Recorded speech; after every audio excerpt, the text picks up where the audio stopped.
Bismillahirrohmanirrohim. Kalomlar ofati, so'z ofatlari haqida gapirar ekanmiz.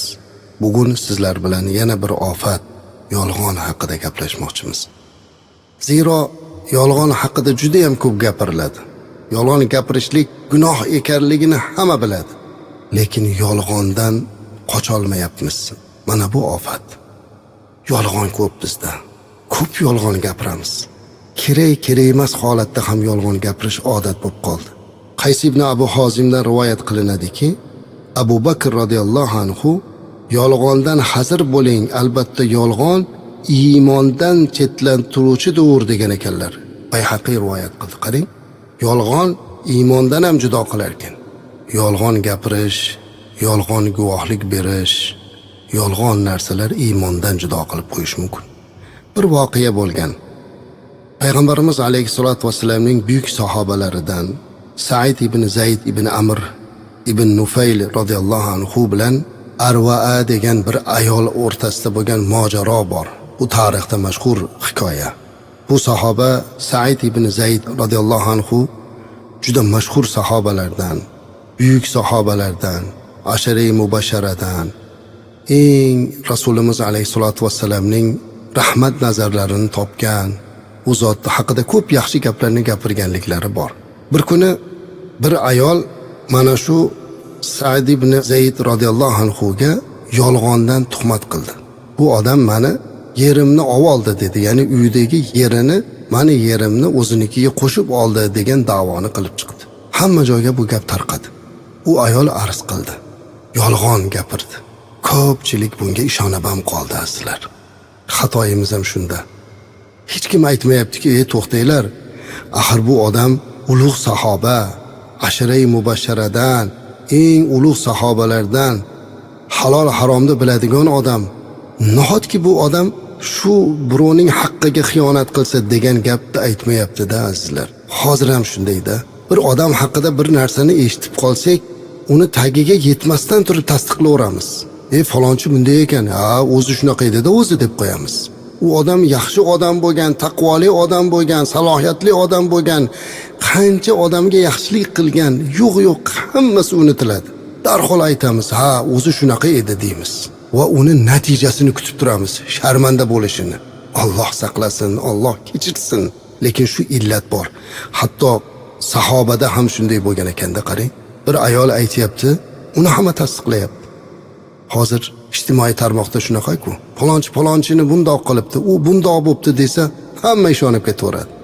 Holbuki oyati karimada Alloh taolo sizga bir fosiq bir xabarni olib kelsa, fatabayyanu degan, uni oldin tagiga yeting, o'rganing. Yo'q, o'rganmaymiz. To'xta bir so'rab qo'yaychi, rostmi-ku shu demaymiz. Lekin bilingki, kimga yolg'ondan tuhmat qilayotgan bo'lsak, u mazlum, uni duosi mustajab bo'lib qoladi. Haligi ayol Said ibn Zayd radhiyallohu anhu ga mana shu tuhmatni qildi. Hatto xalifaga yetib bordi bu gap. Oldilariga kelib, siz shunday qildingizmi? Bu ayolni yerini oldingizmi dedi. Shunda Said ibn Zayd radhiyallohu anhu hayron bo'lib ularga aytdiki, bu ayolni o'z holiga qo'yinglar.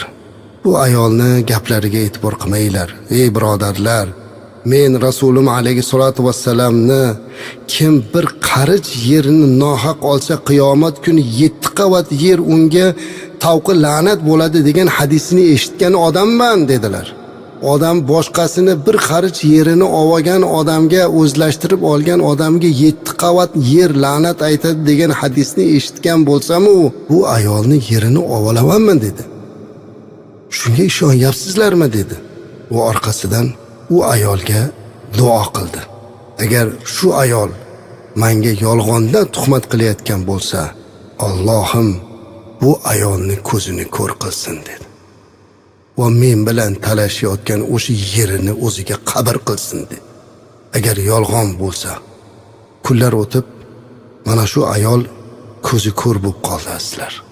Va o'zini hovlisida kavlangan quduqqa tushib olamdan o'tdi. U quduq unga qabr bo'ldi. Azizlar, mazlumni duosidan qo'rqaylik. Bir odamni nohaq ayblashdan qo'rqaylik. U odamni Allohi bor. Chunki mazlum bo'lib turgan odam bilan Allohning orasidagi duosi shubhasiz qabul, parda yo'q, to'siq yo'q ketadi. Biz zulm deganda qo'l bilan beriladigan zulmni tushunyapmiz-da. Til bilan biror bir odamga ozor bergan bo'lsangiz, tuhmat qilgan bo'lsangiz, ig'vo qilgan bo'lsangiz, bo'xton qilgan bo'lsangiz uzr so'rab qo'ying. Qiyomatga qolmasin. U odam qo'lini ochib, "Ya Rabbiy, Allohim, senga nola qilaman men, senga shikoyat qilaman" devormasin azizlar. Mana bu narsa juda yomon narsa. Bundan ehtiyot bo'lish kerak.